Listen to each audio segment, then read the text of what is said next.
Igen. Azt mondod. Hát mi történt?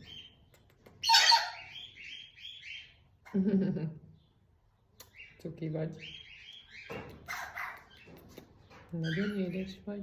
Nagyon édes. Így pusit kaptam. Aranyos vagy. Jól van, jól van, jól van. Na. Egyszerűstem, de Szilver megjött. Miuska. Léci, ne bontsuk szét a cipzát, jó? Én nem tudom nektek, ez a cipzár dolog, ez mi rakott be annyira nektek madaraknak?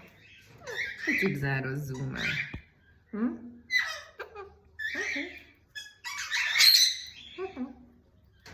Puszi. Gyere. Nem? Akkor ne gyere.